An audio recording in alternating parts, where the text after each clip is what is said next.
All right, so today we're gonna take the scrap piece of metal we cut into yesterday. I'd like you to draw a heart or some other shape right in the middle of the metal.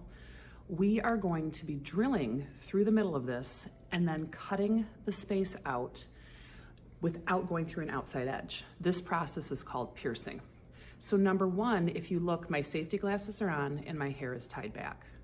I'm gonna come over to the drill. I'm gonna put my piece of metal on our bench block. I'm gonna grab this little item here. This is called a punch. Right in the middle of my shape, I'm gonna place the punch, take my hammer, and make a little divot. This is called a kernel. Right, next, I'm gonna put this aside for the next person to use. I'm gonna approach my drill.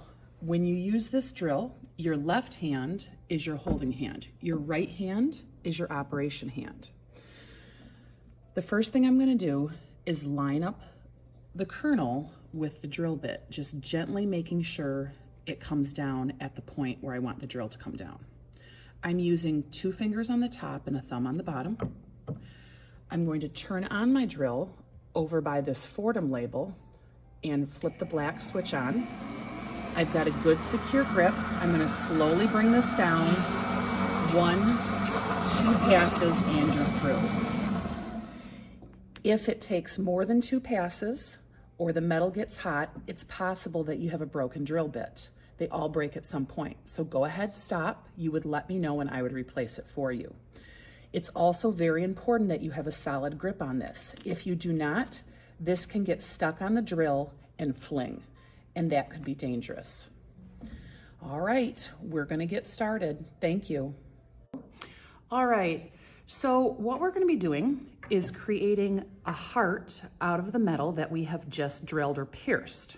How we're gonna do that is we're gonna take our piece, we are going to thread our saw blade through the bottom of our piece, making sure that your design faces up.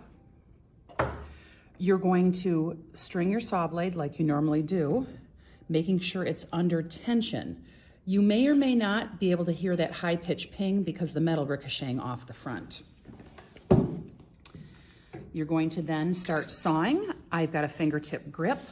I have got my arm free of my legs, and I'm going to make sure that my holding fingers are never in front of the teeth of the saw blade. Now I'm going straight for the difficult turn, which is a reminder when we're making those difficult turns, we need to be moving our metal and our saw exactly at the same time. If the metal wants to jump, I let it jump.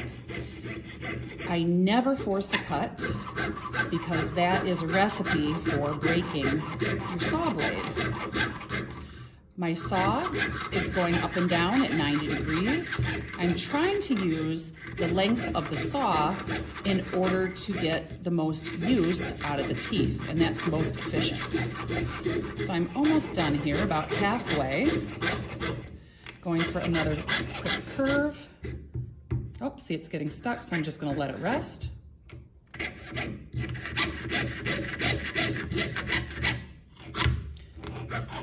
Now, sometimes you'll get a lot of little shavings and such on the metal, and I'm going to lose my line, so I'm just going to kind of blow those off. Almost to the end here.